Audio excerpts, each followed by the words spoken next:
Logo Design Trends 2023. Actually, no. If you hear or read anything about logo design trends in 2023, remember what we talked about and discovered in today's video. Any competent and efficient logo designer will understand the following design trends go against one of the most crucial rules of logo design, that a logo design should really stand the test of time. You'll see exactly what I mean if we jump into a time machine and take a look at what people were saying about logo design trends back in 2012. This blog post was made live back in June 5th, 2012. And the first thing we are met with is transparency logos being a trend. Scrolling and moving down further on this blog, we come to another proposed logo design trend for 2012, nature logos. Now I don't know about you, but I cannot even read the logo type on the upper right design. It's just a mess. As a logo designer, I was actually making logos back in 2012, and to be fair, they weren't too much better than the ones seen right here. But hey, that's beside the point. Scrolling down a bit more, but whoa, wait there, hold the phone. Funny character style logo design trend? What even is this clown thing meant to be? Is that even a logo?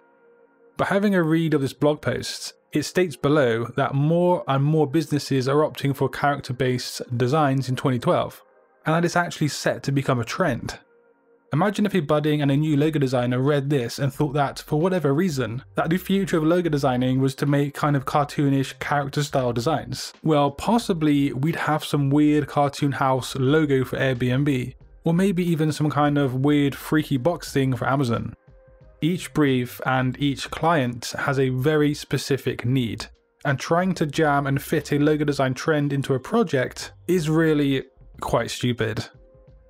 But while jumping back into my handy dandy time machine and exploring other past logo design trends across the internet, I uncovered something else that was really quite surprising. So we're here looking at a logo design trend section of 2017. As we go and scroll through this, pay close attention to some of the designs that are meant to be trending or set to become a trend in the article. So we have handwritten logos, negative space logos, minimalism, letter stacking logos, line art logos or line logos, vintage designs, and color gradient. And hey, let's quickly jump to logo design trends of 2021, a full 4 years later.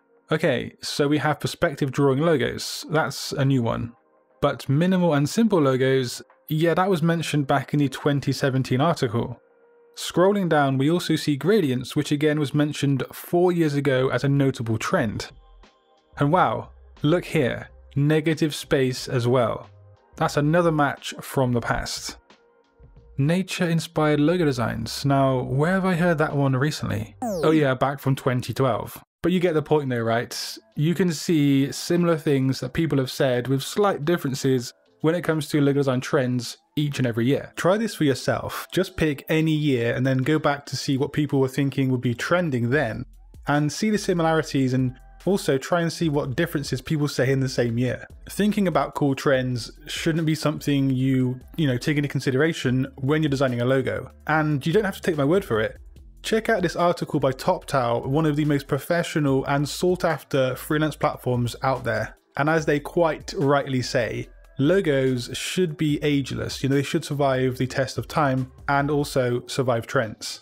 And then you have this article right here that actually goes into detail about every single reason why you should avoid trends when you're designing your logos. It's really quite a good read, and you can check it at the end of today's video.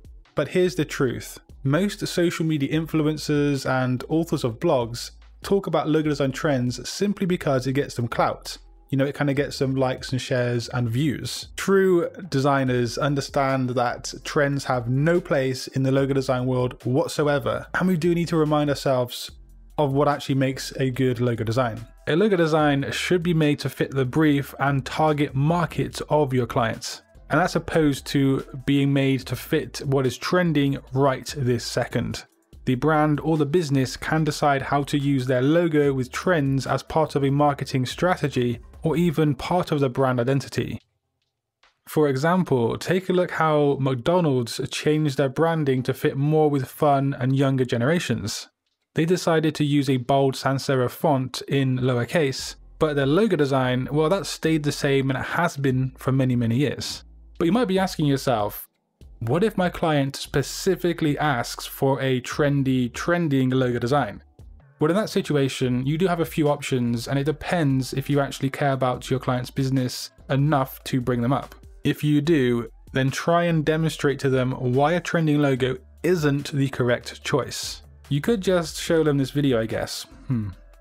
But that's not all, folks. There's actually kind of a grey area to this situation. There is a case to be made for how the design space and our cultural societies are actually evolving and changing over time. It's kind of a trend, but at the same time it's not. Let me explain a second. For example, how logo designs are becoming more flat, minimal and refined to meet consumer attention spans and the use case for small smartphone screens. Brands are also trying to appeal more to their target audiences and seem more approachable. And so you do see a lot more friendly typefaces, often sans serif and lowercase. And of course, again, as often is the case with logo designs, it boils down to the brief and the target audience that your client has. But what about logo design trends for 2023? Well, here's an article, and let's scroll down to see what the author actually thinks is going to be trending in the logo design world this year. Let's see how many of them we've talked about already in today's video, stretching right back to 2012. Yeah, minimalist logos is something we've talked about or seen in a lot of articles today in the video. And I find it funny how the next trend below is detail logos, which is the complete opposite of the first trend. And then we have fine line logos, which I do remember seeing in that 2012 article. And as you probably are aware of, the gradient logo trend was seen absolutely everywhere on every single article. And responsive logos is kind of what we looked at earlier when I said that it's not really a trend, but it is. And it's how consumers, interact with logos on smart screens and stuff like that. Half flat design is interesting, and actually taking a closer look, it's pretty much an app icon, not even a logo, but yeah, that's besides the point. I bet you can research logo design trends in 2023, and you're probably going to find different suggestions across each website from different authors. But one thing you will notice is that you probably will see things that have been spoken about 5 years ago, 10 years ago, heck, maybe even 15 years ago. Just be very cautious when you hear or read somebody talking about logo design trends. That's all I'm going to say. And just don't get caught up in the 5-minute hype. But if you really want to see how the logo design industry functions, just click the video on screen. And until next time, guys, design your future today. Peace.